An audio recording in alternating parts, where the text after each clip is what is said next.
আসসালামু আলাইকুম। শুভ সন্ধ্যা সবাইকে।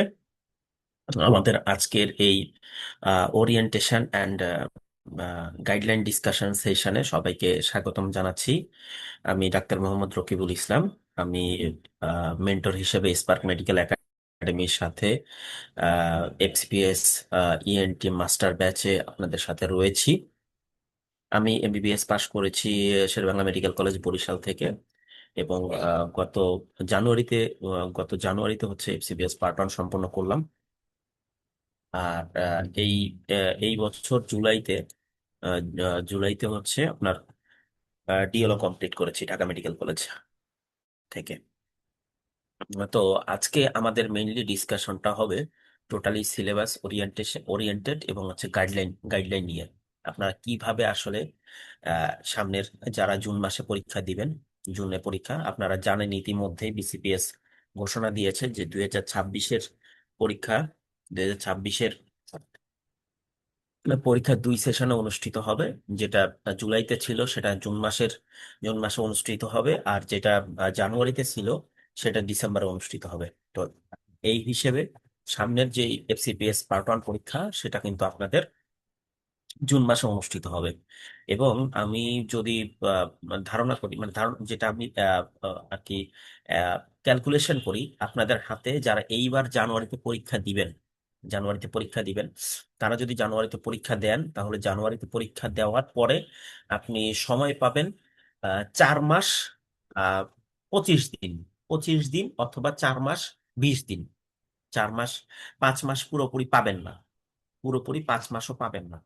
হ্যাঁ, ধরুন আপনাদের পরীক্ষাই অনুষ্ঠিত হবে আপনার এই জানুয়ারির হয়তো 4, 5, 6 এইরকম এইরকম তারিখে।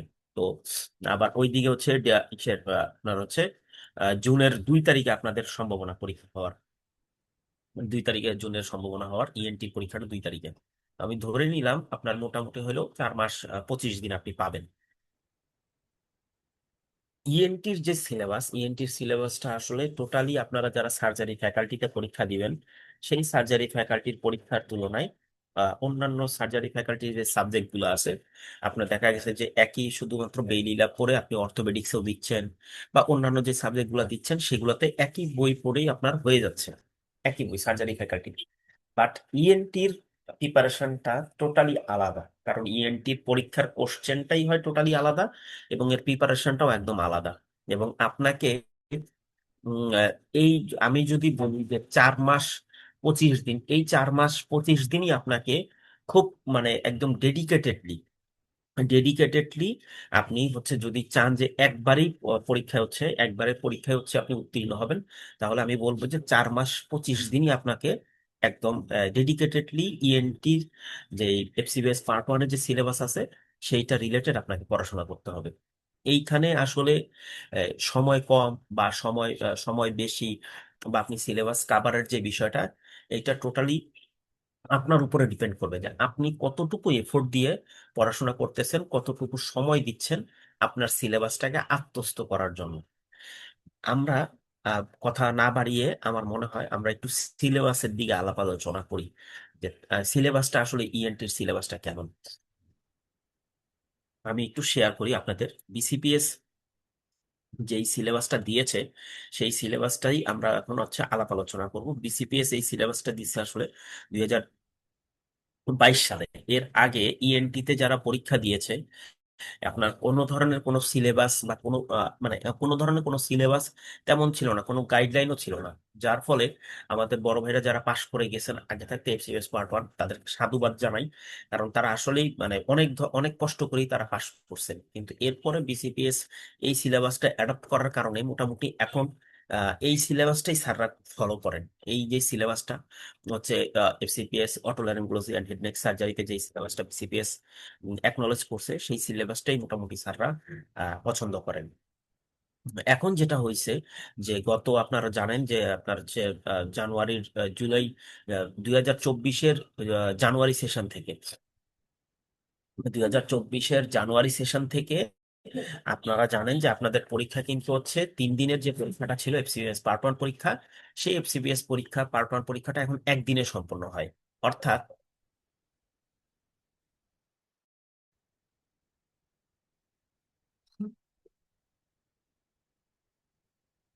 ওয়ালাইকুম সালাম।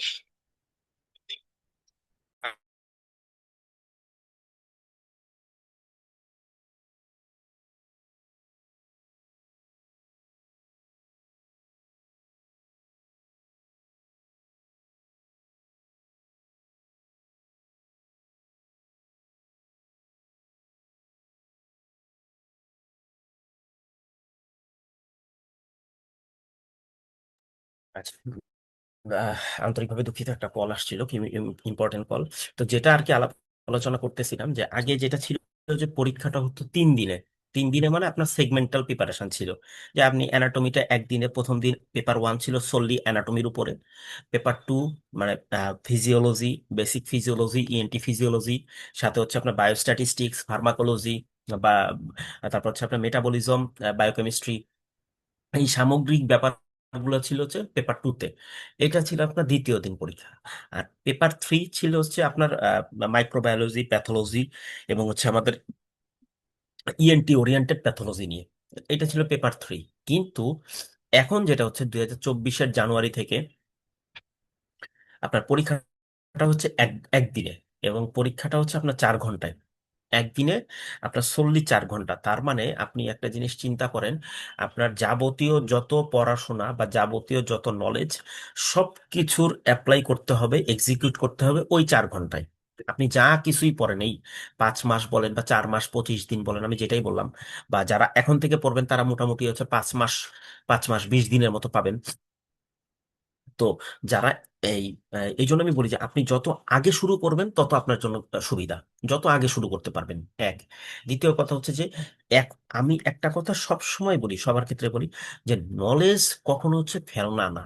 নলেজ আপনি পরীক্ষা দিবেন, পরীক্ষা দিয়ে আপনি প্রথমবার হয়তো চান্স নাও পেতে পারেন, দ্বিতীয়বারও নাও পেতে পারেন, তৃতীয়বারও নাও পেতে পারেন, চতুর্থবারও পেতে পারেন, অথবা তার পরবর্তীতেও পেতে পারেন। বাট আপনার এই যে নলেজ, এই যে আপনার হচ্ছে আমরা যেটা বলি রেসিডুয়াল নলেজ, এই নলেজটা কিন্তু রেসিডুয়াল হিসেবে আপনার কাছেই থেকে যাবে।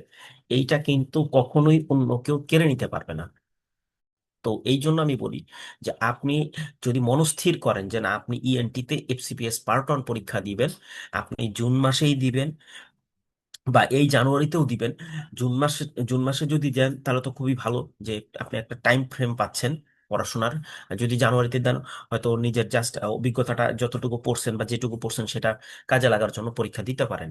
তবে আমি বলবো একটাই, যে আপনারা যখন পরীক্ষা দিবেন তখন অবশ্যই ফুল প্রিপারেশন নিয়ে যতটুকু পারেন।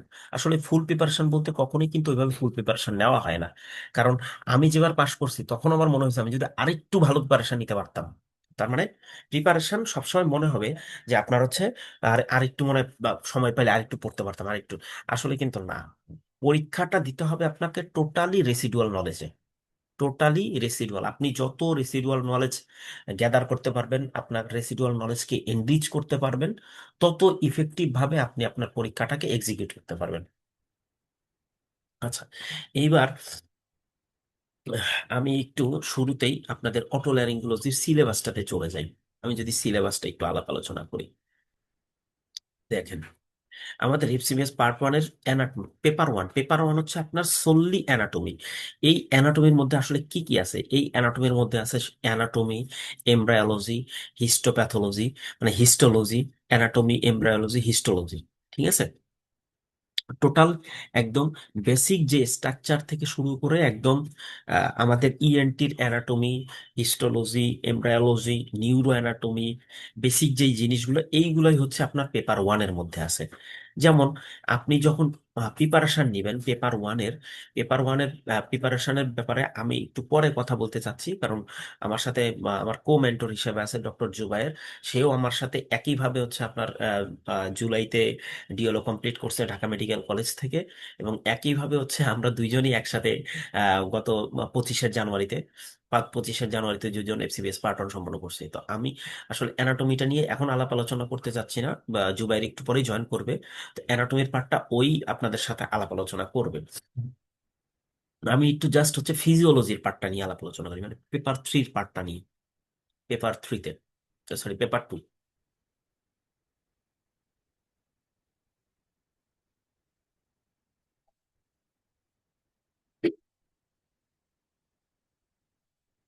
এই যে দেখেন পেপার টু। আচ্ছা, পেপার টুতে হচ্ছে আপনার শুরুতে আমি বলছি যে পেপার টুতে আপনার হচ্ছে এই যে ফিজিওলজি, এই ফিজিওলজিটা দুইটা ভাগে বিভক্ত। একটা হচ্ছে আপনার সিস্টেমিক ফিজিওলজি, বেসিক যে সিস্টেমিক, আমরা যে সিস্টেমিক ফিজিওলজি গুলো পড়ি, যেমন হচ্ছে আপনার রেসপিরেটরি সিস্টেম, এন্ডোক্রাইন সিস্টেম, তারপর হচ্ছে জিপি, জেনারেল ফিজিওলজি, তারপর হচ্ছে ব্লাড, সিবিএস, এন্ডোক্রাইন, ঠিক আছে, রেনাল, অ্যাসিড বেস ডিসঅর্ডার, এইগুলো নিয়ে বেসিক ফিজিওলজি। আর সাথে হচ্ছে ইএনটি ফিজিওলজি আছে, আমাদের সোললি ইএনটি ভিত্তিক ফিজিওলজি। তো আপনার বেসিক ফিজিওলজি থেকে কোশ্চেন আসে হচ্ছে আপনার 40 মার্কের, আর ইএনটি ফিজিওলজি থেকে কোশ্চেন আসে আপনার বাকি 40 মার্ক, 80 মার্ক। আর এই যে বায়োকেমিস্ট্রি, ফার্মাকোলজি এবং বায়োস্ট্যাটিস্টিক্স, আপনার ফার্মাকোলজি দিয়ে কোশ্চেন আসে 5টা, 5 দুগুণে 10 মার্ক। বায়োস্ট্যাটিস্টিক্স দিয়ে আসে 3টা কোশ্চেন, 3 দুগুণে 6 মার্ক, মানে 16 মার্ক। আর বাকি বায়োকেমিস্ট্রি দিয়ে আসে হচ্ছে 5 মার্ক। মানে আপনি ধরে নিতে পারেন মোটামুটি, সরি, 5টা কোশ্চেন 10 মার্ক, মানে এইখানে আপনার আছে বাকি 25 মার্ক। আর বেসিক ফিজিওলজি দিয়ে আসে 35 মার্ক, আর ইএনটি ফিজিওলজি দিয়ে আসে আপনার হচ্ছে 40 মার্ক। টোটাল 100 মার্ক আসে এইভাবে। আচ্ছা, দ্য বেসিক ফিজিওলজির মধ্যে যেটা আছে দেখেন, the cell and its function. এইখানে প্রতিবারই এই এই জায়গা থেকে, এই যে আপনার সেল অ্যান্ড ইটস ফাংশন থেকে আপনি যদি এইখানে কোশ্চেন নাও পান, অ্যানাটমির হিস্টোলজিতে আপনি কোশ্চেন পাবেনই প্রতিবারই। যে কোনো সেলুলার আপনার আছে মেমব্রেন অর্গানেলস বা নন মেমব্রেনাস অর্গানেলস, প্রত্যেকটা সেলের ফাংশন কি, প্রপার্টিস কি, প্রপার্টিস ফাংশন, এইগুলা আপনার হিস্টোলজির মধ্যেও কিন্তু ইনক্লুডেড। তো আপনি যদি ধরে থাকেন যে না, ওইখান থেকে কোশ্চেন আসবে না, ওইখান থেকেও কোশ্চেন আসে। প্লাস হচ্ছে আপনার একইভাবে আমি যদি ফিজিওলজি যখন বলবো, তখন এই যে ফাংশনাল কম্পোনেন্ট, যে আপনার হচ্ছে এই যে আপনার হচ্ছে সিস্টেমিক, যে control of the protein synthesis, cell function, এগুলো সবই আপনার এটার সাথে ইনক্লুডেড। আচ্ছা, আমি আগে একটু এরপরে হচ্ছে আপনার ইসে চলে যাই।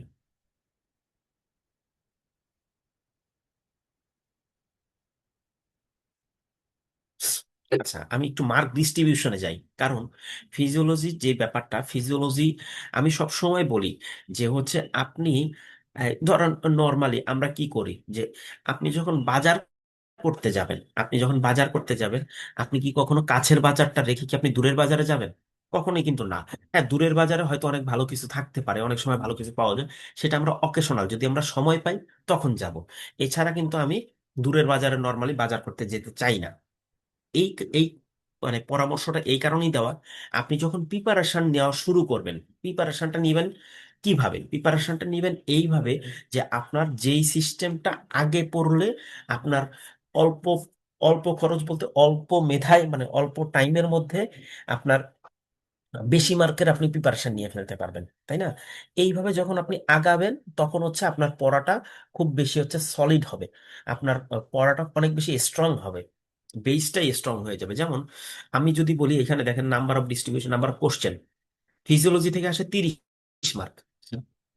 দেখেন নার্ভাস সিস্টেম থেকে 3টা কোশ্চেন আসে, 3 দুগুণে 6 মার্ক।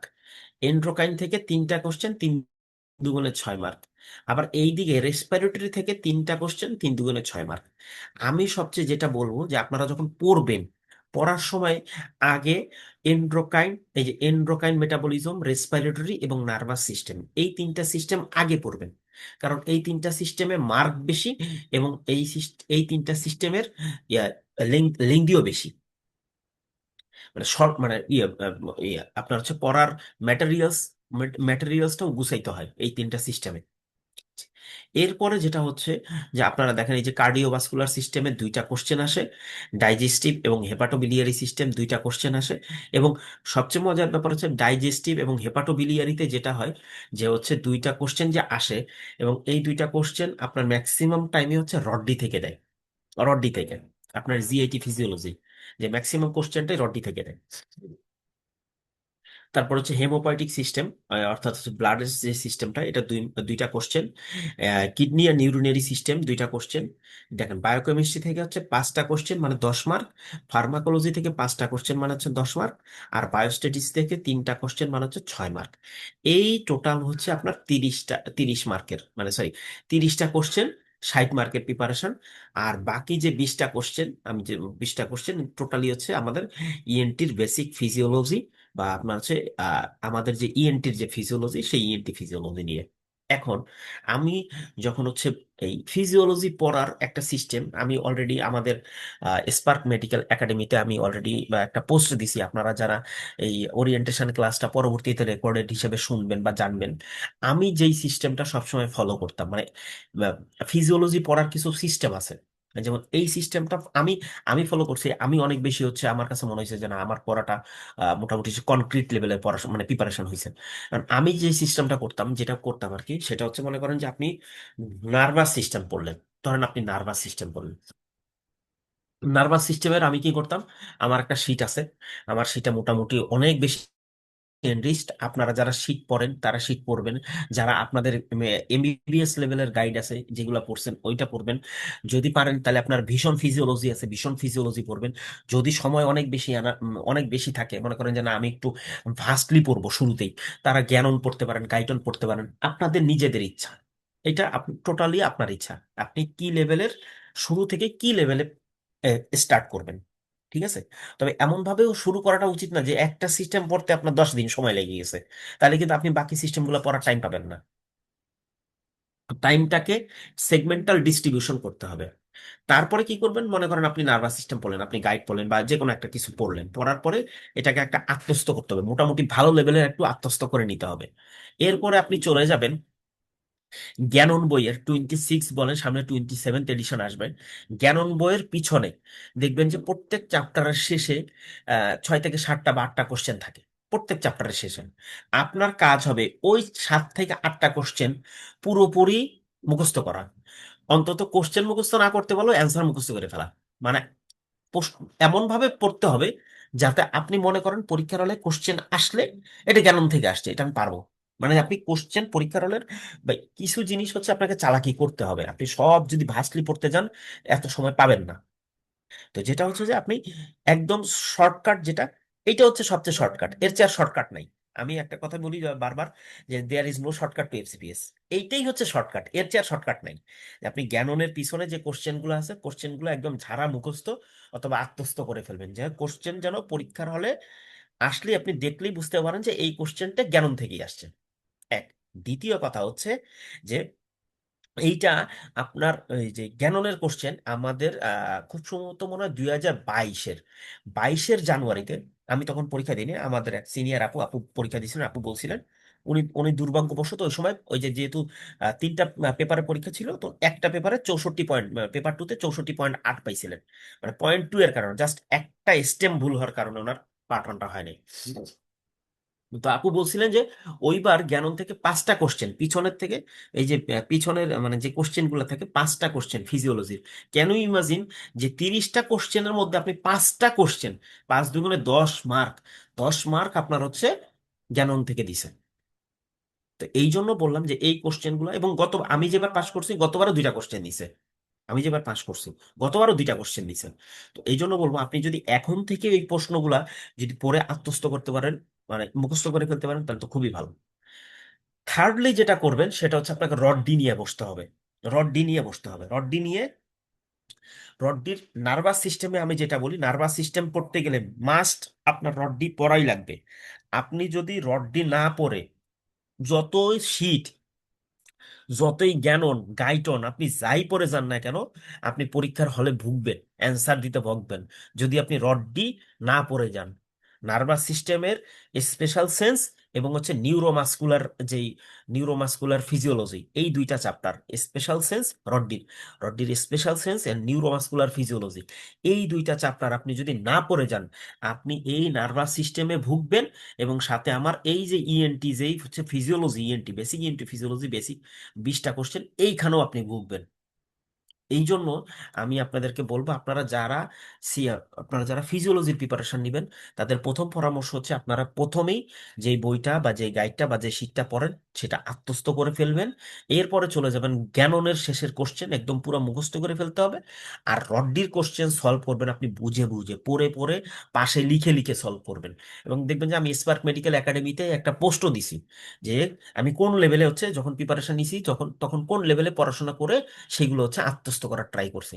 এটা করলে হবে কি, এই যে যে আপনার পেপার 2, এই পেপার 2 দেখবেন যে আপনার পড়তে অনেক ক্লামজি লাগে এবং পড়তে সময় লাগে অনেক। আপনি পেপার 2 কিন্তু আপনার হচ্ছে আত্মস্থর বিষয়, যেমন অ্যানাটমি বলি আমরা, অ্যানাটমি এমনি মুখস্থ করতে হয়, মোটামুটি অ্যানাটমি আপনার অনেক কিছু মুখস্থ করতে হবে। বাট পেপার 2 যেটা হচ্ছে, এটা তো আপনার আত্মস্থ করার বিষয় এবং কোরিলেশন, একটা সিস্টেমের সাথে আরেকটা সিস্টেমের কোরিলেশনের ব্যাপার। এই এইটা যখন হবে, তখন হচ্ছে আপনি নিজের থেকে হচ্ছে এইটা আত্মস্থ করতে পারবেন। এইটা হচ্ছে পড়ার একটা সিস্টেম। এরপরে আমি বলি যেটা হচ্ছে যে আপনি হচ্ছে কিভাবে পড়বেন। ধরেন আমি একটু শুরুতেই বলছি যে আপনি প্রথমে নার্ভাস সিস্টেম বা প্রথমে এন্ডোক্রাইন, আমি আমি যেটা করতাম সেটা হচ্ছে প্রথমে রেসপিরেটরি সিস্টেম পড়তাম। কারণ রেসপিরেটরি সিস্টেম আমার কাছে মনে হয়েছে যে সবচেয়ে ছোট জায়গা, বাট হচ্ছে মার্ক অনেক বেশি, 3 মার্ক। কিন্তু এখন যেটা হচ্ছে, এখন সবচেয়ে ইন্টারেস্টিং এবং সবচেয়ে হার্শ যে রিয়ালিটি সেটা আপনাদের সাথে শেয়ার করব।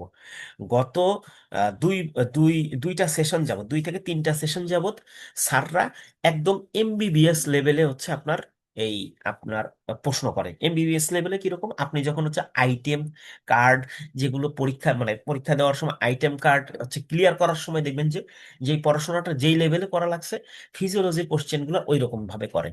যেমন আপনি যদি মনে করেন রেসপিরেটরি সিস্টেমে পড়েন, রেসপিরেটরি সিস্টেম আপনি মনে করেন যদি রেসিডেন্সি দেন, আমার কথা হচ্ছে যে রেসিডেন্সি দেন, রেসিডেন্সিতে কোশ্চেন কিরকম হয়, রেসিডেন্সিতে একটা ছক থাকে, হুইচ মনে করেন যে এরকম একটা থাকে যে হুইচ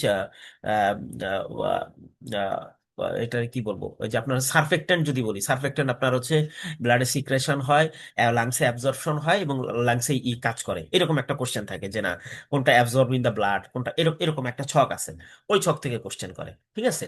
তারপরে মনে করেন যে আপনার কোশ্চেন দিতে পারে যে অ্যাক্লিমাটাইজেশনে কি কি ফ্যাক্টর, কোন কোন ফ্যাক্টর বাড়ে, কোন কি কি বাড়ে, কি কি কমে, এই টাইপের কোশ্চেন। বাট আপনার ইসের ক্ষেত্রে, আপনার এফসিপিএস এর ক্ষেত্রে এই ধরনের এখন আর কোশ্চেন দেয় না। এখন আর এই ধরনের কোশ্চেন দেয়ই না, এখন একদম বেসিক লেভেলে। ধরেন আপনার কার্বন ডাই অক্সাইডের আপনার হচ্ছে ট্রান্সপোর্টেশন, সেটা আমরা পড়ছি যে কিরকম আপনার বাইকার্বনেট রূপে কতটুকু কত পার্সেন্ট দিবে। তারপর হচ্ছে আরসি আর আরবিসির সাথে বাইন্ড করে কতটুকু দিবে, কার্বামিনো হিমোগ্লোবিন করে কতটুকু দিবে, এইভাবে জাস্ট এইটুকু পড়ছি। বাট আমাদের সময় যে কোশ্চেনটা দিছিল সেই কোশ্চেনটা হচ্ছে আপনার এই যে কত মিলিমিটার অফ মার্কারি প্রেসারে আপনার হচ্ছে ব্লাড থেকে আপনার ইন্টারস্টিশিয়ামে, টিস্যু থেকে ইন্টারস্টিশিয়ামে যাবে, ইন্টারস্টিশিয়াম থেকে হচ্ছে লাংসে যাবে, লাংস থেকে আবার ব্লাডে আসবে, ঠিক এইরকম পুরা আপনার আপনার পাথওয়েটা পড়তে হবে। কার্বন ডাই অক্সাইডের ইসের ট্রান্সপোর্টেশনের পাথওয়ে, ঠিক একইভাবে অক্সিজেনের ট্রান্সপোর্টেশনের পাথওয়ে। আপনি যখন বোরের মেকানিজম পড়বেন, সেইটারও আপনার হচ্ছে মেকানিজম পড়তে হবে। শুধু আপনি জাস্ট আপনার এই অল্প কিছু কথা ওইগুলো পড়লে এখনকার কোশ্চেন আপনি পারবেন না অ্যান্সার দিতে, ঠিক আছে। তো এই জন্য বললাম যে আপনারা যখন এই যে সিস্টেমগুলো পড়বেন, সিস্টেমগুলো পড়ার সময় তখন অবশ্যই খুব বেসিক লেভেল, যখন প্রথমবার পড়বেন অবশ্যই খুব বেসিক লেভেলে পড়াশোনা করতে হবে। বেসিক লেভেলে ছাড়া আপনি অ্যান্সার দিতে পারবেন না, ঠিক আছে। এইটা একটা ব্যাপার। এইবার আমি আসি, যেমন বায়োস্ট্যাটিস্টিক্স নিয়ে একটা কথা বলি। বায়োস্ট্যাটিস্টিক্স কে বলা হয় Trump card. Trump card, FCPS এর ট্রাম্প কার্ড বলা হয় বায়োস্ট্যাটিস্টিক্স। কারণ কি আমি বলি ট্রাম্প কার্ড কেন, আমি আমার ফেইলুরের একটা ইতিহাস আপনাদের সাথে শেয়ার করি। আমি 2024-এর জানুয়ারিতে 208.6 পাইছিলাম। এবং সেইবার আমি কি কি পড়ি নাই আপনাদেরকে বলি। বায়োস্ট্যাটিস্টিক্স solely পড়ি নেই, solely পড়ি নেই, পরিণামে পড়িই নেই, ঠিক আছে। এমনকি মোজাম্মেল স্যারের ক্লাস করে গেছি কিন্তু তাও পড়ে যায়নি, জাস্ট ক্লাস করছি তাও 1 মাস আগে, 1 থেকে 1.5 মাস আগে। তারপরে হচ্ছে আপনার হিস্টোলজি পড়ে যায়নি। এবং ইন্টারেস্টিংলি ওইবার প্রথম 9টা কোশ্চেন একদম আপনার অ্যানাটমির প্রথম 9টা কোশ্চেনই আপনার হচ্ছে হিস্টোলজি ছিল। একদম 9টা কোশ্চেন এক থেকে শুরু করে। আমার পরীক্ষা এমন পর্যায়ে খারাপ হয়েছে, তারপর আমি জাস্ট একটা এসবিএ যদি কারেক্ট করতে পারতাম ফিজিওলজিতে, একটা একটা এসবিএ কারেক্ট করতে পারলেও আমার হয়ে যাইতো। এই জন্য বললাম যে কোনো কিছুর প্রিপারেশন আপনি না নিয়ে যাইতে পারবেন না পরীক্ষার হলে, তাহলে আপনি বিপদে পড়বেন। এইবার আসি আমাদের physiology of otolaryngology and head neck surgery, এইটার প্রিপারেশন আপনি কিভাবে নেবেন। এই যে এই পার্টটা, এই পার্টটার প্রিপারেশন নিতে হলে আমরা কি কি পড়াই আপনাদেরকে এইখান থেকে তিনটা তিনটা বইয়ের সমন্বয় আপনাদেরকে পড়ানো হবে। তিনটা বই। প্রথমে যেটা হচ্ছে আমরা সিনopসিসের ফিজিওলজি আছে, সিনপসিস বইটার ফিজিওলজি আপনাদেরকে আত্মস্থ করা হবে এবং আপনাদেরকে পড়ানো হবে। সাথে ডিংরার ডিংরার কিছু ফিজিওলজি আছে, দুইটা দুইটা বইয়ের ফিজিওলজি আপনাদেরকে পড়তে হবে। এবং একই সাথে আপনাদেরকে হচ্ছে স্কট ব্রাউনের বা আপনার হচ্ছে যে মেইন বইগুলোতে ফিজিওলজির কোনো কিছু এক্সট্রা কোনো ইনফরমেশন থাকলে সেটাও আপনাদেরকে একই সাথে পড়ানো হবে। অর্থাৎ এই তিনটা বইয়ের সমন্বয় হচ্ছে আপনাদের এই ফিজিওলজির পোর্শনটা। এবং সবচেয়ে মজার ব্যাপার হচ্ছে এই জায়গাটা খুবই ছোট, মার্ক অনেক বেশি। এবং এটার প্রিপারেশন নিতে আপনারা যদি আমাদের গাইডলাইনটা ফলো করেন তাহলে ইনশাল্লাহ আপনাদের খুব একটা বেগ পেতে হবে না যে আপনার ফিজিওলজি পোর্শনটার কিভাবে আপনারা প্রিপারেশন নেবেন। তো আমি এতক্ষণ হচ্ছে পেপার 2 আলাপ আলোচনা করলাম। ডক্টর জুবায়ের অলরেডি আমার কো মেন্টর, আমার খুব কাছের ছোট ভাই। তো ডাক্তার জুবায়ের বাকি আপনার অ্যানাটমি পোর্শন এবং প্যাথোলজি পোর্শনটা ডাক্তার জুবায়ের আলাপ আলোচনা করবে। জুবায়ের। হ্যাঁ, আসসালামু আলাইকুম। আমি ডাক্তার জুবাইর ইবনে রাকিব, স্পার্ক মেডিকেল একাডেমিতে ইএনটি এফসিপিএস পার্ট 1 ব্যাচের মেন্টর হিসেবে আছি আপনাদের সাথে।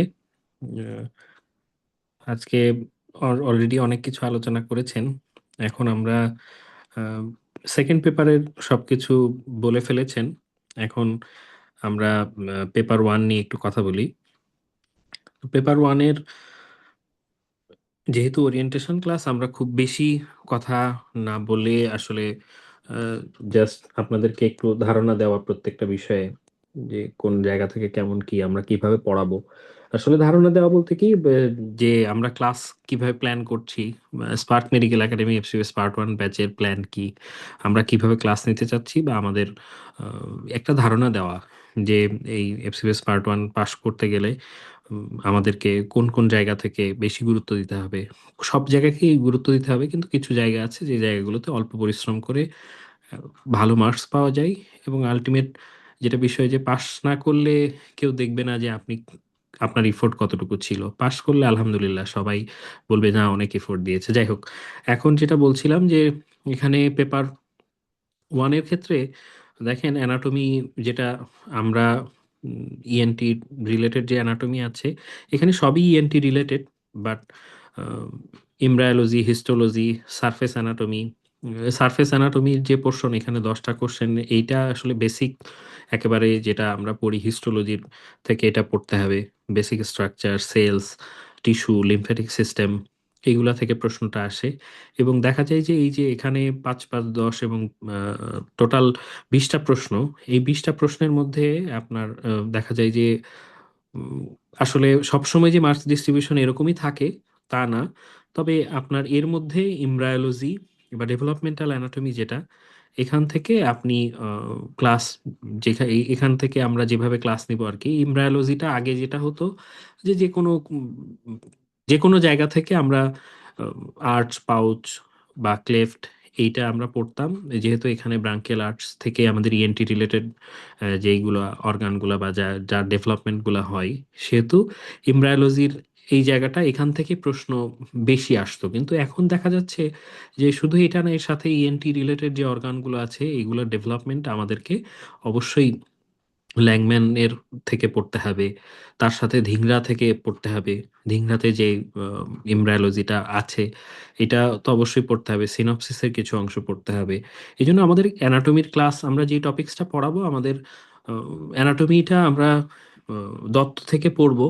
কিন্তু কিছু কিছু জিনিস আছে যেটা সিনপসিস স্যারদের খুবই পছন্দ, ওই জায়গা থেকে আমাদেরকে অ্যাড করতে হবে। এর সাথে আপনার এই আর্চ, পাউচ, ক্লেফট, এগুলার খুব ভালো করে পড়তে হবে। প্রত্যেকটা জায়গা, একেবারে প্রত্যেকটা লাইন বাই লাইন পড়তে হবে, এবং সবকিছু মিলিয়ে এক জায়গায় করে পড়তে হবে। এইখান থেকে এই এমব্রায়োলজির উপর এমফাসিস করলে আমরা 5টা প্রশ্ন কমন পাওয়া সম্ভব এবং প্রশ্ন আনসার করতে পারবেন। এই জন্য আমরা এমব্রায়োলজির ক্লাসটাকে এইভাবেই সাজাবো, যেন কোনো অংশ বাদ না যায়, আপনাদেরকে গাইড করার চেষ্টা করা হবে। হিস্টোলজি ওই যে যেটা একটু আগে ডক্টর রাকিব ভাই বললেন যে 2024-এর এরকম একটা প্রশ্ন হয়েছিল যেখানে একেবারে এসবিএ প্রথম, এমসিকিউ এসবিএ এরকম সব মিলে প্রথম 9-10টা প্রশ্ন একই হিস্টোলজি থেকে দিয়েছিল। এবং হিস্টোলজি যে কোশ্চেনগুলো ছিল এগুলার ডেপথ তো অনেক বেশি ছিল। এই জন্য হিস্টোলজি ক্লাস নেওয়ার সময় আমরা ওইটাকে মাথায় রেখে এখন ক্লাসটা নিব। যে প্রশ্ন আগের মতো শুধু সুপারফিশিয়াল, শুধু আমরা উদাহরণ বা ওই এপিথেলিয়ামের ক্রাইটেরিয়া এইগুলা পড়েই শেষ করা যাবে না। ওইবার মনে হয় এসেছিল যে মিডিয়াম সাইজ আর্টারির নিয়ে একটা এমসিকিউ ছিল, ওইটাতে আপনার ওইটার ডিটেইলস ওখানে দেওয়া ছিল। তো আমাদের ওই স্টেমগুলাই আনকমন হয়ে গিয়েছিল, কারণ এত ডেপথে আমরা পড়িনি। তো এই জন্য হিস্টোলজি পড়ার সময় আমাদের ডেপথ কতটুকু হবে এবং কোন জায়গাগুলোতে ফোকাস করতে হবে আশা করি আমরা যখন ক্লাস নিব তখন আপনাদের সাথে ইনশাল্লাহ শেয়ার করব। তো হিস্টোলজিতে ভালো ইফোর্ট দিতে হবে। আর পরের যে basic structure, cells, tissue, lymphatic system, এগুলাও হিস্টোলজিরই আসলে পার্ট। এগুলো আমরা অবশ্যই এখানে জ্যানকুরিয়া থেকে কিছু ছক আছে, কিছু ইয়ে আছে যেগুলো আসলে শুধু আমরা একটু সুপারফিশিয়ালি পড়তাম, এখন আর সুপারফিশিয়ালি পড়া যাবে না, আমরা ডিটেলসে আপনাদেরকে পড়ানোর চেষ্টা করব। তো এখান থেকে এই 20টা প্রশ্ন বা 40 মার্কস, 40 মার্কস, এই 40 মার্কস কিন্তু আপনার অনেক কিছু ডিফাইন করে। এবং এই 40 মার্কসেই আপনার পরীক্ষা ভালো মন্দ ডিফারেন্সিয়েট করবে। আপনি যখন এখান থেকে এমব্রায়োলজির কোনো প্রশ্ন যদি আপনি একটা এসবিএ বা ইয়ের আপনি না পারেন, তখন আপনার খারাপ লাগবে, বা আপনার এটা আসলে অল্প জায়গা প্রিপারেশন, আপনি ভালো সময় দিয়েও যদি ওই অংশটা কাভার না করেন, যেমন আমরা এমব্রায়োলজি যে ল্যাংম্যান থেকে পড়তে হবে বা ইয়ার এর ডেভেলপমেন্ট যে ল্যাংম্যান থেকে পড়তে হবে, আমরা তো এটা মানে পড়িনি। আমরা যেটা করেছি, আমরা আর্টস পাউস ক্লেফট এইগুলা পড়েছি, কিন্তু ইয়ারের ডেভেলপমেন্টে আমরা ধিংরা সিনপসিস পড়ে গিয়েছি, পরে দেখি ওইটা ল্যাংম্যান থেকে সুন্দর একটা লাইন তুলে দিয়েছে একটা এসবিএ। কি প্রশ্ন এসেছিল যে আহ, কত সপ্তাহে বাই কত উইকসের মধ্যে ককলিয়া তার 2.5 টার্ন কমপ্লিট করে। এটা একদম সুন্দর ল্যাংম্যানে একটা লাইন। আপনি ইয়ারের ডেভেলপমেন্ট ল্যাংম্যান খুললেই চোখে পড়বে যে 8 উইকসে এটা কমপ্লিট করে। এটা ডিরেক্টলি কোথাও ওইভাবে লেখা ছিল না, অপশনগুলা ছিল 6 সপ্তাহ, 8 সপ্তাহ, 10 সপ্তাহ, 12 সপ্তাহ। না জানা থাকলে তো আসলে আহ, এটা আপনি, আর এসবিএ তো আপনার এটা তো ট্রু ফলস না। তো এই জন্য এইরকম প্রশ্ন আমরা আশা করি ক্লাস নেওয়ার সময় এই বিষয়টা আমাদেরকে মাথায় রাখতে হবে। এবং আপনারাও যখন পড়বেন এই জায়গাগুলো একটু গুছিয়ে, আমরা আমরা তো হেল্প করব, গাইড করব, আর পড়তে হবে আপনাদেরকেই। এটা গেল। এরপরে আসি অ্যানাটমি অফ ইএনটির, একেবারে যেটা আমরা দত্ত থেকে ফোকাস করে পড়াবো, কিন্তু তার পাশাপাশি আমাদেরকে ধিংরাও পড়তে হবে। ধিংরার অ্যানাটমি অনেক অল্প আছে, দত্তটা ডিটেলস, দত্ত আমরা যে সেই ফার্স্ট ইয়ার থেকে পড়ি। তো অনেকে আবার বিডি থেকেও পড়তে পারেন, কিন্তু বিডিতে একটু কম আছে। স্যাররা প্রশ্ন করার সময় দত্ত থেকেই দেখি যে প্রশ্ন সবচেয়ে বেশি আসে। এবং তার সাথে আমরা কিছু ছবি আছে, তারপরে এখন ভিশাম সিং থেকে কিছু প্রশ্ন দিয়ে দেয়, হেডনেকের কিছু ছবি আছে যেগুলা থেকে প্রশ্ন দেয়। আবার ধিংরার কিছু ছবি আছে। কোশ্চেন কিন্তু শুধু আপনার টেবিল বা ভেতরের আলোচনা থেকে হয় তা কিন্তু না। প্রশ্ন অনেক ক্ষেত্রে আমরা পেয়েছি যে একটা ছবি থেকে প্রশ্ন দিয়ে দিয়েছে, ওই ছবির মধ্যে যেটুকু আলোচনা আছে। যেমন এই যে আপনার একটা প্রশ্ন আসে আর কি, যে ককলিয়ার কোন পোর্শনে আমরা যেখানে ইয়াতে যে বেজাল টার্ন, যে টার্নিংটা আছে, সেই টার্নিং আমরা কোন লেভেলে কত হাই পিচ সাউন্ড বা লো ফ্রিকোয়েন্সি সাউন্ড কোথায় আমরা হিয়ার মানে শুনতে পাই, এরকম একটা প্রশ্ন আসে। তো ওইটা আসলে ধিংরা খুললে আপনি দেখবেন এটা একটা ছবির মধ্যে দেওয়া লেখা আছে, কিন্তু ছবিটাই চোখে পড়ার মতো সুন্দর। এই জন্য আসলে আমরা এইভাবে আপনাদেরকে কোনটা কতটুকু গুরুত্ব এটা দিয়ে পড়ানোর চেষ্টা করব। ইয়ার, নোজ, থ্রট, এগুলা থেকে এই যে এই প্রশ্নগুলা, এখান থেকে ইয়ারের অনেক পড়া। ইয়ার আপনি পড়তে গেলে আমরা প্রথমত ফোকাস করব যে ইয়ারের অ্যানাটমি যেটা পড়বো, সেই অ্যানাটমি পড়ার সময় আমরা ইয়ার থেকে প্রথম যেটা পড়বো, ইয়ারের ডেভেলপমেন্ট তো আমরা এমব্রায়োলজিতে পড়বোই, কিন্তু ইয়ারের এক্সটার্নাল ইয়ার, মিডিল ইয়ার, ইনার ইয়ার। তো মিডিল ইয়ার থেকে বা ইনার ইয়ার থেকে, এক্সটার্নাল ইয়ার থেকে প্রশ্ন যতটা না, যত সহজে আনসার করা যায়, ইনার ইয়ার কিন্তু বেশ জটিল সবার জন্যই।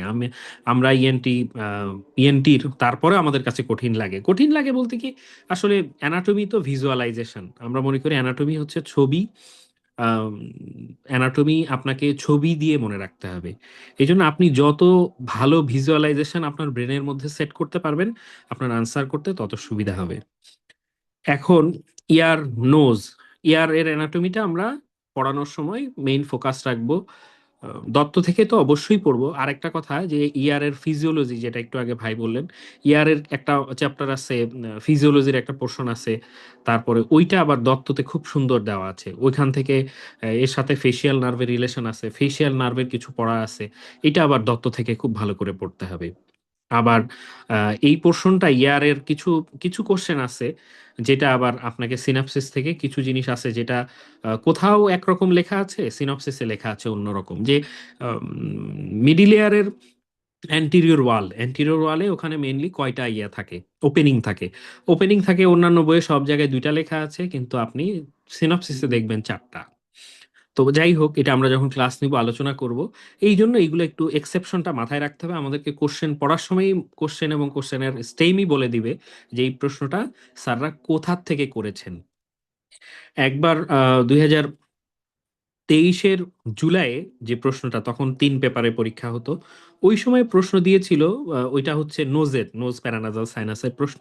সেখানে সেই প্রশ্নতে এসেছিল যে আপনার প্যারানাজাল সাইনাসের, ফ্রন্টাল সাইনাসের ডেভেলপমেন্ট, ফ্রন্টাল সাইনাস নিয়ে একটা এমসিকিউ ছিল, ফ্রন্টাল সাইনাস বা এথময়েডাল সাইনাস নিয়েও প্রশ্ন ছিল। এখানে প্রত্যেকটা সাইনাস থেকে এবার প্রশ্ন এসেছিল, এবং প্রশ্নটা অনেক সুন্দর প্রশ্ন।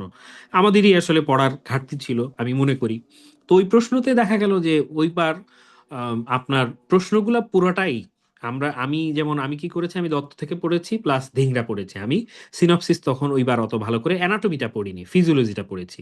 তো অ্যানাটমি ওইবার এই সাইনাসের সব প্রশ্নগুলা হয়েছিল সিনপসিসের অ্যানাটমি পোর্শন থেকে। তো এই জন্য আমরা এইগুলো মাথায় রেখে আমরা আসলে আপনাদেরকে গাইড করার চেষ্টা করবো। এইটাই আমাদের চেষ্টা থাকবে ইনশাল্লাহ। এখন আসি throat, oral cavity, pharynx, oesophagus. এখান থেকে থ্রটের যেটা আছে আর কি, নেকের যে ট্রায়াঙ্গেল গুলা আছে, ট্রায়াঙ্গেলের কন্টেন্ট আছে, এগুলা থেকেই মেনলি প্রশ্ন আসে। ওরাল ক্যাভিটি, টনসিল আছে, ফ্যারিংসের অনেক কিছু, ফ্যারিংসের ভাগ আছে, যে সে প্রত্যেকটা জায়গায় এখন আসলে আলোচনা করতে গেলে অনেক কিছু। ইসোফেগাস থেকে একটা প্রশ্ন অনেক সময় দিয়ে দেয়। ইসোফেগাসের স্ট্রিকচার মানে ইয়ে আছে, কনস্ট্রিকশন আছে, কোন লেভেলে কি হতে পারে, বা আদার্স অন্যান্য এগুলো থেকে হয়। অরবিট, অরবিট আমরা মনে করি যে অরবিটে একটা প্রশ্ন, অরবিট পড়ে কি হবে, কিন্তু অরবিটের পড়াটা খুবই কম। কিন্তু অরবিট থেকে পড়লে আপনি একটা প্রশ্ন কমন পাবেন। অরবিটের ওয়াল থেকেই বেশিরভাগ সময় প্রশ্ন হয়, সাথে কিছু ক্লিনিক্যাল অ্যানাটমি থেকে দু একটা প্রশ্ন দিয়ে দেয়। তো অরবিটটা আমরা বাদ দিয়ে যাব না, খুবই ইজি। এটা বললাম, এই যে অরবিটের ওয়ালটা ভিজুয়ালাইজেশন করবেন, কোরিলেট করবেন, ছবিটা মাথায় সেট করবেন। আমরা একটা সুন্দর ছবি আপনাদেরকে দেখাবো যে কোনো বই থেকে, ওই ছবিটা আপনি জাস্ট একটু চোখ বন্ধ করে যেন আপনি প্রত্যেকটা ওয়ালে কোন কোন বোনস আছে কি আছে একটু রিলেট করতে পারেন। এই কো রিলেশনটা করে দেওয়াই আমাদের কাজ অ্যাজ এ মেন্টর, এর বাইরে কিছু না। আপনারা অনেকেই আছেন যারা আমাদের থেকেও মেধাবী আমি মনে করি। এখন আসলে প্রপার গাইডেন্স আমাদের যেমন, আসলে কি বলবো, আমরা নিজেদের যেটা থাকে আর কি, ওই ওই লেভেলের প্রিপারেশন নেওয়াটা হয় না, ওই ইফোর্টটা আমরা দিতে পারি না। বিভিন্ন ব্যস্ততা, যারা চাকরি বাকরি অন্যান্য সবকিছু মিলায় আমাদের জন্য অনেক কঠিন হয়ে যায়। আচ্ছা, এখন আসি gross anatomy of brain, cranial nerves. এটা বেশ ইম্পর্টেন্ট।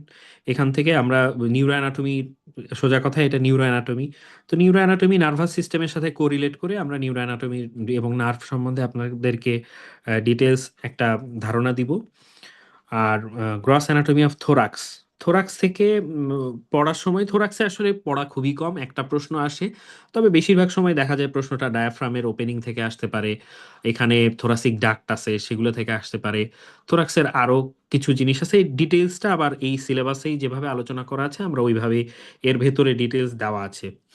হেড নেক রিজন আসলে ওই যে থ্রট ওরাল ক্যাভিটি যেটা বললাম, head neck region, throat oral ক্যাভিটির মধ্যে তো আছেই ওইগুলা, ওই যে আমার ওরাল ক্যাভিটি, ফ্যারিংস, টাং, এইগুলা তো আমরা আলোচনা করব। আর হেড নেক রিজন বলতে আমাদের হেড নেকের যে আদার্স যে স্ট্রাকচারগুলো আছে, মানে স্কাল্প আছে, তারপরে অ্যান্টিরিয়র পোস্টেরিয়র ট্রায়াঙ্গেল আছে, ট্রায়াঙ্গেলের বিভিন্ন সাব ডিভিশন আছে, সেগুলো থেকে এইখানে প্রশ্ন আসে। এগুলো আমরা ডিটেলসে পড়তে হবে এবং কোনো অংশই বাদ দেওয়া যাবে না। আমরা শুধু অ্যান্টিরিয়র ট্রায়াঙ্গেল থেকে শুধু ক্যারোটিড ট্রায়াঙ্গেলের বাউন্ডারি, ক্যারোটিড ট্রায়াঙ্গেলের কন্টেন্ট পড়বো, এটা আসলে আপনার প্রিপারেশনটা কমপ্লিট হবে না। আপনাকে সবগুলো ট্রায়াঙ্গেলই জানতে হবে।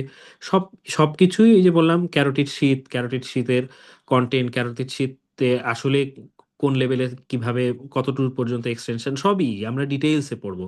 তার সাথে নেকের আরো অনেকগুলো স্পেস আছে, সেই স্পেসগুলা, তারপরে আপনার ফ্যারিংসের কিছু প্যারাফ্যারিঞ্জিয়াল স্পেস, তারপরে রেট্রোফ্যারিঞ্জিয়াল স্পেস, এইগুলো খুব ডিটেইলসে আমরা পড়বো।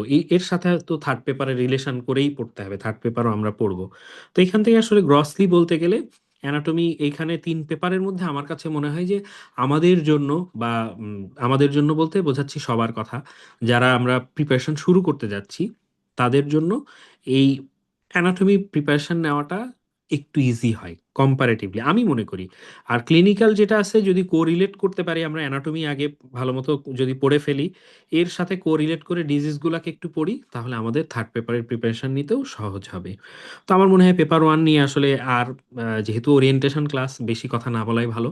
আমরা এখন থার্ড পেপারের দিকে যেতে পারি, থার্ড পেপারের আলোচনায় আসি। আমরা ওরিয়েন্টেশনে আসলে সব তো বলা যাবে না। বলা যাবে না বলতে কি, আমরা সব শেষ করতে পারবো না, কোনো টপিক্সের ডেপথে আমরা যাইনি। তো প্যাথোলজিতে এখানে দেখেন, general pathology, microbiology, bacteriology, virology, parasitology, mycology, sterilisation, genetics, immunology, এই অংশটা পুরোটাই হচ্ছে, তাহলে টোটাল সব মিলে এখানে প্রায় 30, মানে 30 কোশ্চেন্স, 60 মার্কস। এটা কিন্তু আমাদের পুরাটাই বেসিক। এবং এটা সব, আপনি এমএস এর প্রিপারেশন নিয়েছেন, আনফরচুনেটলি হয়তো আপনার এমএস হতে পারে, আলহামদুলিল্লাহ, হলেও অনেকে পার্ট ওয়ান দেয়, সেটাও আলহামদুলিল্লাহ, এমএস আপনার হয়ে গিয়েছে হয়তো। আর যদি নাও হয়ে থাকে, আপনি এমএস এর প্রিপারেশনে আনফরচুনেটলি হয়নি, আপনি হয়তো ডিপ্লোমার জন্য প্রিপারেশন নিচ্ছেন, মাথায় আছে যে আমি ডিপ্লোমা করব, তার সাথে পার্ট ওয়ান করব, তাহলে আপনার ডিপ্লোমার জন্য যা যেই পড়ালেখা করেছেন ওইটার সাথে একটু এই সিলেবাসটাকে কোরিলেট করতে পারলে এই 30টা প্রশ্ন আপনার কাভার হয়ে যাবে। জেনারেল প্যাথোলজি আমরা সবাই, এই জেনারেল প্যাথোলজি এটা একটা, কি বলবো, আমার কাছে মনে হয় এটা একটা মার্কসের খনি।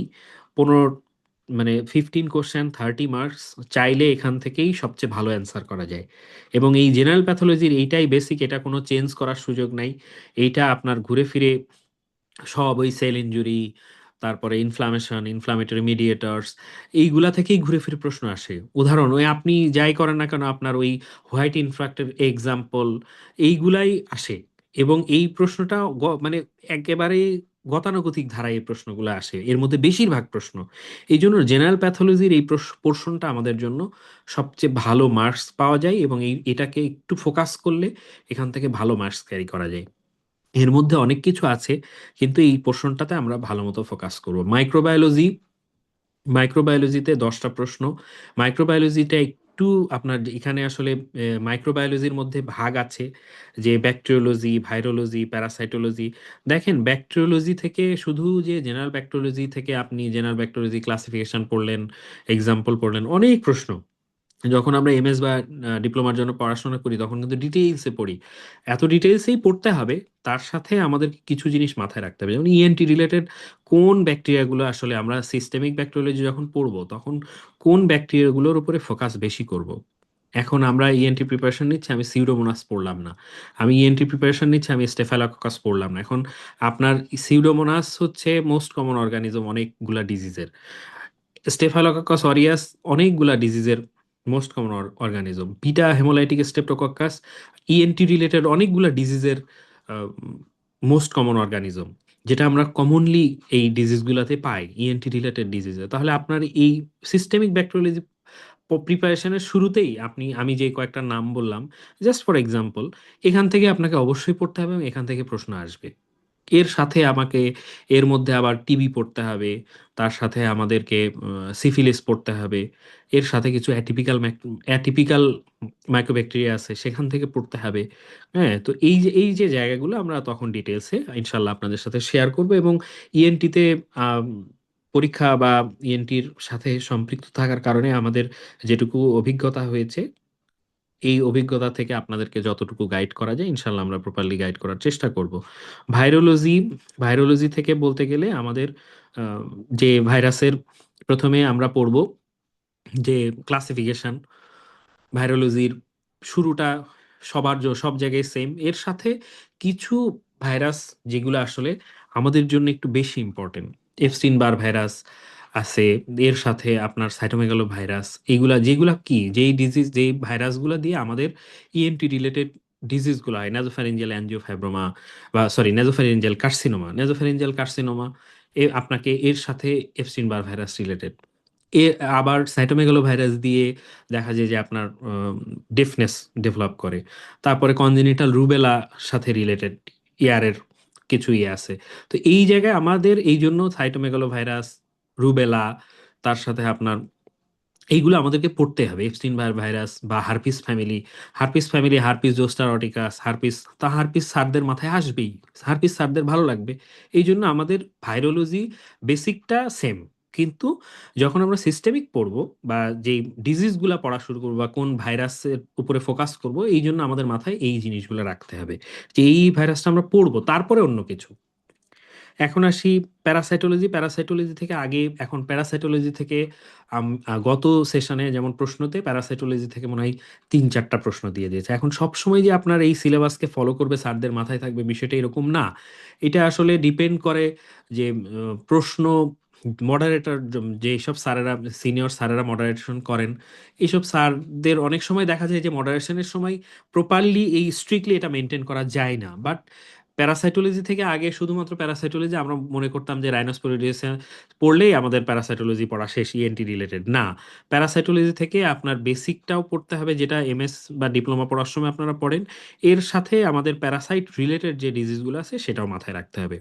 মাইকোলজি থেকে মাইকোলজির বেসিকটুকু পড়বো, এর সাথে আমাদের কিছু ফাঙ্গাল বল, ফাঙ্গাল যেগুলো আছে আমাদের ইএনটি রিলেটেড যে ডিজিজগুলো আছে, এইগুলোর সাথে যেই ফাঙ্গাসগুলো, অ্যাসপারজিলোসিস আছে, মিউকর আছে, এই জিনিসগুলো একটু ধারণা নিতে হবে। মানে এইটা অবশ্য আমরা ক্লিনিক্যাল ক্লাস নেওয়ার সময় এটা সম্বন্ধে আমরা একটু, আপনি ক্লিনিক্যাল ক্লাসের সাথে রিলেট করলেই বুঝতে পারবেন যে কোন ফাঙ্গাসগুলো সম্বন্ধে একটু ডিটেলস জানতে হবে। আমরা তো গাইড করবই। এখন আসি স্টেরিলাইজেশন। স্টেরিলাইজেশন একদম বেসিক পড়া, অন্যান্য সকল প্রিপারেশনের সময় যতটুকু পড়ি ওইটুকু পড়লেই হবে। এর মধ্যে ওই যে আমরা জানি অটোক্লেভ, হট এয়ার ওভেন, যেগুলো একেবারে হট টপিকস স্টেরিলাইজেশনের, সেই টপিকসগুলো থেকে আমরা পড়বো। সেগুলো পড়লে আমরা এক কথায় ওই যে আপনার আমরা পড়ি যে স্টেরিলাইজেশনের টেকনিক কি কি আছে, কোন টেকনিকে কি কি কোনটা আমরা স্টেরিলাইজেশন করি, দুইটা জিনিসই জানতে হবে। একটা হচ্ছে কোন টেকনিকে কি করি, এবং সেই যেই টেকনিক মানে অটোক্লেভিং করে আমরা কি কি স্টেরিলাইজেশন করি এটা জানতে হবে, আবার অটোক্লেভিং এ কি করা হয় এটাও জানতে হবে। তো এইরকম যে জিনিসগুলো আছে এগুলো আপনারা জানেন, এটা সবার ধারণা আছে। তারপরে আমরা এইখান থেকে স্টেরিলাইজেশন থেকে প্রশ্ন আসবেই এবং আসে মিনিমাম একটা দুইটা, দুইটা তো এখানে দেওয়া, কিন্তু একটা প্রশ্ন আমরা পাই সব সময়, এই জন্য এটা একটা ভালো জায়গা মার্কস ক্যারি করার জন্য। জেনেটিক্স, ইমিউনোলজি, জেনেটিক্সের প্রশ্ন আগে একটু অন্যভাবে আসতো, দেখা যেত যে আমরা শুধু পড়তাম, উদাহরণ মনে মুখস্থ করতাম কোনটা কোন ডিজিজ এটা, কিন্তু না, এখন ওই রকম না, আরো ডেপথে যায়, আরো ডেপথে যায়। যে আমাদের যে জেনেটিক্স এর যে ডিজিজগুলো আছে সেই ডিজিজের ডিটেলসে চলে যায়, বা ওই ডিজিজ, একটা ডিজিজ ইএনটি রিলেটেড কিছু ডিজিজ আছে সেইগুলা থেকে আপনার চলে যায় যে কোনটাতে কেমন হয় বা কি হয়। আগে যেমন হচ্ছে আপনার প্রশ্ন শুধুমাত্র দেখা যেত যে আমরা এক্স লিঙ্ক ডিজিজ বা যেটা পড়তাম এক্স লিঙ্ক রিসেসিভ, বা এই এর যেভাবে শুধু মুখস্থ করতাম উদাহরণগুলা, না এখন ওইভাবে না, তার সাথে আমরা সব মানে ডিটেলসেই পড়তে হবে। আশা করি আমরা ক্লাস নেওয়ার সময় এটা আপনাদের সাথে শেয়ার করব। Applied pathology, otology, laryngology, rhinology, head neck, ডিজিজের অভাব নাই। অনেক ডিজিজ, ইএনটি সাবজেক্টটা আসলে ছোট, মানে ছোট ঠিক না, জেনারেল সার্জারি, জেনারেল মানে মেডিসিন, ইন্টারনাল মেডিসিন এরকম ব্রড সাবজেক্ট না, বাট ছোট জায়গা হলেও ডিজিজ বা ইয়ের কোরিলেশন একেবারে ছোট, ব্যাপ্তি এত কম না, অনেক ডিজিজ আছে আমাদেরকে। আগে যেটা মনে করতাম যে এখানে কিছু ডিজিজের কথা সিলেবাসে দেওয়া আছে, শুধু ওইগুলো পড়লে হবে না, অ্যাটিপিক্যাল ডিজিজ থেকে প্রশ্ন দেয়, এবং সেই ডিজিজগুলো শুধুমাত্র ধিংরা থেকে পড়লে হবে না, এর সাথে আমরা সিনপসিসের সাথে রিলেশন করে পড়তে হবে। ইয়ারের অনেকগুলো ডিজিজ আছে যেগুলো থেকে আগে প্রশ্ন আসতো, কিন্তু এখন দেখা যায় যে এর সাথে আমরা ধারণা করতাম যে অটোস্ক্লেরোসিস, মেনিয়ার্স ডিজিজ, ওটাইটিস এক্সটার্না, ফারাঙ্কুলোসিস, এরকম acute otitis media, chronic otitis media, এর প্যাথোজেনেসিস, প্যাথোফিজিওলজি এবং এর কমপ্লিকেশন, এটুকু পড়লেই শেষ না। এটা পড়লেই শুধু শেষ হবে না, এর সাথে আমাদেরকে আরও ডিটেলসে পড়তে হবে। আরও অনেক ডিজিজ আছে যেগুলো আমাদেরকে এর সাথে রিলেট করে আমাদেরকে পড়তে হবে, এবং আমরা আশা করি আপনাদেরকে গাইড করব। এবং আমরা যখন ক্লাস নিব তখন শুধু ধিংরা পড়বো তা না, এর সাথে এক্সট্রা সিনপসিস থেকে কোন কোন ডিজিজ বিগত সময়ে এসেছে, এর আগেও হয়তো ক্লাস নেওয়ার সময় বা ইয়ের সময় আপনাদের সাথে শেয়ার করতে পারি যে এরকম থার্ড পেপার থেকে প্রশ্ন একবার আসলো যে সবগুলো অ্যাটিপিক্যাল ডিজিজ এবং নামগুলো অ্যাটিপিক্যাল, যে ল্যারিঞ্জিয়াল থাইসিস, ক্যানক্রামরিস, এগুলো আসলে অ্যাটিপিক্যাল টার্ম, এবং এই টার্মগুলো সিনপসিসে অল্টারনেট নেম হিসেবে ইউজ করে, যেটা ধিংরাতে দেওয়াই নেই। আমরা হয়তো শুধুমাত্র ধিংরা বেস প্রিপারেশন নিয়ে যেতাম, বা আমরা এমবিবিএস যখন পড়েছি তখন ইএনটির জন্য শুধু ধিংরা পড়েছি, বা অন্যান্য বই পড়তে পারি। আমি যেমন আমি রাজশাহী মেডিকেল কলেজের স্টুডেন্ট, আমাদের ওখানে এম এ মতিন স্যারের বই পড়তাম। তো এখানে কিন্তু এই ক্যানক্রামরিস সম্বন্ধে এই ডিজিজের নামই আমি শুনিনি, ইভেন কোর্সে আসলাম যখন তারপরেও আমি এইটার নাম আমি জানতাম না। যাই হোক, তো বিষয় হচ্ছে শুরুর দিকে জানতাম না। তো পরে যখন দেখলাম যে আসলে এই শুধু ধিংরা পড়ে ইএনটির থার্ড পেপারের প্রিপারেশন কমপ্লিট হবে না, এর সাথে আমরা সিনাপসিসও পড়ব। এখন ল্যারিঙ্গোলজি থেকে এটা খুবই আসলে কি বলবো, ল্যারিংস স্যারদের খুব পছন্দের জায়গা। ল্যারিংস থেকে আমরা ল্যারিংসের অ্যানাটমি যখন পড়বো, সেটা যেমন যেমন শুধুমাত্র ইয়ের থেকে পড়বো, দত্ত থেকে পড়বো তা না, ধিংরাতে খুব শর্টকাটে অনেক সুন্দর আলোচনা করা আছে। এর সাথে ল্যারিংসের যে ডিজিজগুলো আছে, ডিজিজগুলা আমরা এর সাথে আমরা দুইটা বই কম্বাইন করে পড়তে হয় আর কি।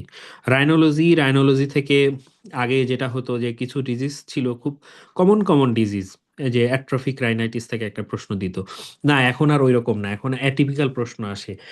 ফাঙ্গাল রাইনোসাইনোসাইটিস থেকে প্রশ্ন দিয়ে দেয়, ফাঙ্গাল বল থেকে প্রশ্ন দিয়ে দেয়, যেটা আমরা আম, মানে ইএনটিতে পোস্ট গ্রাজুয়েশনের জন্য আমরা প্রিপারেশন নিই বা জানি। এন্ট্রি লেভেলে আসলে এই ডিজিজ সম্বন্ধে এত ডিটেলসে কেউ ধারণা রাখে না, বা অ্যাডমিশন টেস্টের জন্য এটা পড়তে চায় না। কিন্তু এখন পড়তে হবে। আমরা কতটুকু পড়বো আসলে সেটাও আমাদের কিন্তু ট্রিটমেন্ট বা স্পেসিফিক ইয়েটা যে লাগবে তা না, শুধু আমরা পড়ার সময় ওইভাবে ফোকাস করব যে যতটুকু প্যালাটেবল হয় একজন অ্যাডমিশনের স্টুডেন্ট বা পার্ট 1 পরীক্ষার্থী হিসেবে যতটুকু আসতে পারে এবং যতটুকু আমাদের জন্য প্যালাটেবল, আমরা ততটুকুই আপনাদেরকে গাইড করবো। এবং সেইটুকুই আমরা ইনফরমেশন বেশি জানতে গেলে, এখন একটা ডিজিজ নিয়ে যদি আপনি ফুল জানতে চান, আমরা এক পোস্ট গ্রাজুয়েশন পরীক্ষায় যখন পরীক্ষা দিচ্ছি যে একটা কেস আসবে সেটা লং কেস, ওই রকম করে আপনার তো পার্ট 1 এর জন্য পড়তে গেলে আপনি সবগুলো ডিজিজ কভার করতে পারবেন না।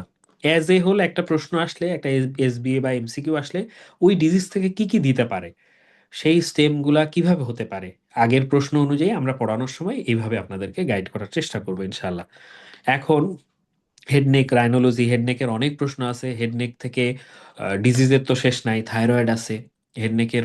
এখানে থাইরয়েডের ডিজিজ আছে, থাইরয়েডের সবগুলা বিনাইন, ম্যালিগন্যান্ট, তারপরে আপনার ম্যালিগন্যান্সির মধ্যে সবগুলা কার্সিনোমা, এগুলো সম্বন্ধে ডিটেইলসে জানতে হবে। কিভাবে জানবো, একটু জাস্ট একটা একটা থাইরয়েডের ডিজিজ একটু সংক্ষেপে বলি। থাইরয়েডের বেশিরভাগ ডিজিজই কিন্তু মোস্ট কমনলি দেখা যায় ফিমেলদের হয়। এখন কোন কার্সিনোমা আপনার থাইরয়েডের মধ্যে, কোন কার্সিনোমাটা মেল ফিমেল রেশিও ইকুয়াল, কোন কার্সিনোমা আপনার ট্রিটমেন্টের পরে ভালো হয়, মানে কোনটার ইয়ে বেশি আর কি, সার্ভাইভাল রেট বেশি, কোনটার মরবিডিটি বেশি, মর্টালিটি বেশি। আমরা একটা থাইরয়েডের ডিজিজ বা কার্সিনোমা যখন পড়বো, তখন ওইটা সংক্ষেপে আমরা মাথায় নিব যে প্যাপিলারি থাইরয়েড কার্সিনোমা, এটা কাদের বেশি হয়, এটা ফিমেলদের বেশি হয়, এটা কোন এজে হয়, এটা ইউজুয়ালি 30 to 50 ইয়ার্স এর মধ্যে হয়।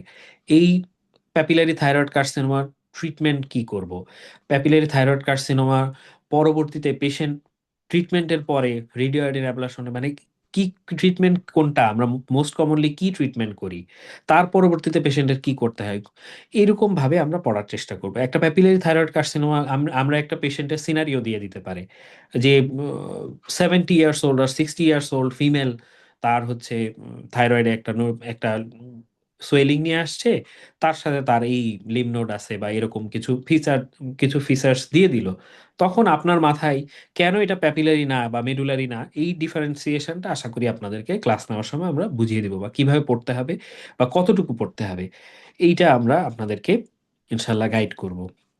আর হেড নেকের আরো অনেক ডিজিজ আছে আসলে, এখনই এত ডিটেলসে আমরা আলোচনা না করলেই ভালো।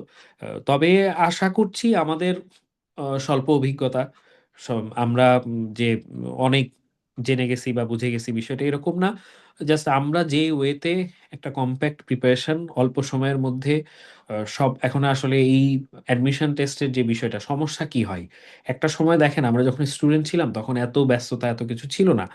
এখন যেটা হয় আমাদেরকে এমবিবিএস লেভেল পার করে আসার পরে নিজেদেরকে ফ্যামিলির আর্নিং মেম্বার হিসেবে আর্নিং করতে হয়, তার পাশাপাশি পড়ালেখা করতে হয়। আপনার মেইন ফোকাস পড়ালেখার দিকে, আপনি টোটাল ফোকাস সবার ক্ষেত্রে পসিবল হয় না। দু একজন, এটা exception is not an example, দু একজন হয়তো এরকম একেবারে সোললি পড়ালেখা করতে পারে, বাকি সবাইকেই ওই ডিউটি বা আদার্স অন্য কিছু করে চাকরি বাকরি করে পড়তে হয়। তো এই কম সময়ে আপনি একটা কম্প্যাক্ট এবং ভালো কনক্রিট প্রিপারেশন নেওয়ার জন্য যতটুকু হেল্প করা যায়, যেমন আমি বা আমাদের আরেকজন মেন্টর ডক্টর রাকিব ভাই, আমরা দুইজন কিন্তু কোর্সে ছিলাম, আমাদের ওয়ার্ডে কিছু রেসপন্সিবিলিটি ছিল, আমাদের অন্য রেসপন্সিবিলিটি, আমরা দুজনেই গভর্নমেন্ট সার্ভিস, যাই হোক কোর্সে ছিলাম যেহেতু ওইটাই তো সার্ভিসের পার্ট, ওইটা বিষয় না। যা আমাদের প্রত্যেকদিন সকালে কিন্তু, এটা কখনো শনিবার থেকে বৃহস্পতিবার এটা কখনো মাফ হয়নি যে আমরা সকালে রাউন্ডে থাকবো না, এটা থাকতে হয়েছে, কারণ আমি তো এই পার্ট ওয়ান পরীক্ষা দিচ্ছি, পার্ট ওয়ান পরীক্ষার জন্য স্যাররা আমাকে কেন অফ দিবে, তাই না? সেইটা, এখন বিষয় হচ্ছে আমার ডিউটি করতে হয়েছে ইমার্জেন্সি, যেদিন ওটি থাকছে বা অপারেশন সেদিন কিন্তু সকাল থেকে সন্ধ্যা পর্যন্ত ওটি দেয়। তা আমি জাস্ট বলছি আর কি আপনাদেরকে একটু কি বলবো, বলার জন্য বা একটু উৎসাহিত করার জন্য, এর বাইরে অন্য সময়গুলো আপনি কিভাবে ইউটিলাইজ করে একটা প্রিপারেশন দাঁড় করাতে পারেন। একবারে হয়ে যাবে এটাও আমি বলবো না।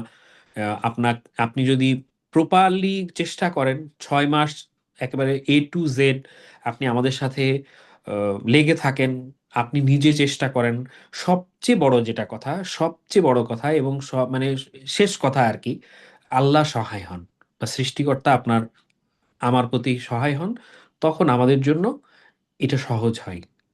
আমরা নিজেদের জায়গা থেকে চেষ্টা করব, সম্পূর্ণরূপে সৃষ্টিকর্তা আল্লাহ তাআলা আমাদেরকে যদি এইটা পাশ করার তৌফিক দান করেন, আমরা পাশ করতে পারবো।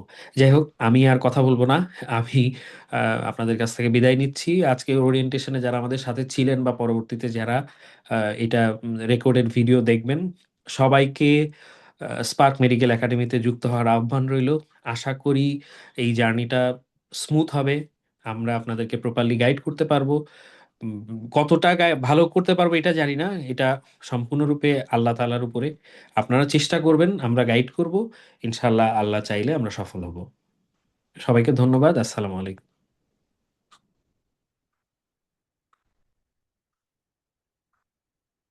রাকিব ভাই, আপনি কিছু বলতে চাইলে বলে শেষ করে দিতে পারেন। জুবাইর, আমরা জি। শেষ করে দিই। ওরিয়েন্টেশন ক্লাস তো, ওরিয়েন্টেশন জি। অলরেডি প্রায় 1 ঘন্টার কাছাকাছি হয়েছে। তো আমি আসলে জুবাইরের সাথে পুরোপুরি একমত। জুবাইর যেটা বললো আর কি, সবকিছু হচ্ছে আমরা মেন্টর হিসেবে আপনাদেরকে শুধু গাইড দিতে পারবো, আসল কষ্টটা করতে হবে আপনাদেরকেই। আর সর্বশেষ যেটা হচ্ছে সবচেয়ে বেশি ইম্পর্টেন্ট, সেটা হচ্ছে উপরওয়ালার সহায়। উপরওয়ালা সৃষ্টিকর্তা যেদিন আপনার নামে আপনি কষ্ট করবেন, যেদিন আপনার কাছে মনে হবে সৃষ্টিকর্তা আপনার উপরে রহমত বর্ষণ করবে, ঠিক সেই দিনই হচ্ছে আপনার পার্ট অন হবে ইনশাল্লাহ। তবুও তারপর আমি বলবো যে আপনারা সব সময় পড়াশোনা কখনোই ফেলনা না। আপনি যদি প্রথমবারে না হয়, মনে করবেন যে প্রথমবারে আপনি যদি 6 মাসে প্রিপারেশন নেন, দ্বিতীয়বারও আপনার 5 মাস লাগবে, তৃতীয়বার হয়তো 4 মাস লাগবে, চতুর্থবারে হয়তো 3 মাস লাগবে, কিন্তু 3 মাসের নিচে কখনোই, আপনি যতবারই পড়াশোনা করে প্রিপারেশন নিয়ে পরীক্ষা দেন না কেন, 3 মাসের নিচে আপনি কখনোই কমপ্লিট একটা প্রিপারেশন নিয়ে যেতে পারবেন না। শুরুতে যদি আপনি চিন্তা করেন আমি 3 মাসে প্রিপারেশন নিয়ে নিব, এটা আসলে একটু মানে কোয়াইট ইম্পসিবল, অন্তত ইএনটি রেপসিবিএস পার্ট ওয়ানের ক্ষেত্রে। তো আমি সকলকে অনুরোধ করব, আপনারা যারা এখনো দ্বিধাদ্বন্দ্বে ভুগতেছেন, যে ইএনটিতে ক্যারিয়ার করবেন, কোথায় কোথায় গেলে আপনাদের হচ্ছে একটা ভালো একটা দিক নির্দেশনা পাবেন, একটা গাইডলাইন পাবেন, আমি সকলকে আহ্বান জানাবো আপনারা দ্বিধাদ্বন্দ্বে না ভুগে আমাদের স্পার্ক মেডিকেল একাডেমিতে যুক্ত হন। ইনশাআল্লাহ আমরা আপনাদেরকে আপনাদের যে সফলতা সেটা এনে দিতে ইনশাআল্লাহ সক্ষম হবো। সাথে হচ্ছে সৃষ্টিকর্তা আপনাদের উপর সহায় হবেন। সকলকে অসংখ্য ধন্যবাদ, সকলের প্রতি দোয়া এবং শুভকামনা রইল। আসসালামু আলাইকুম।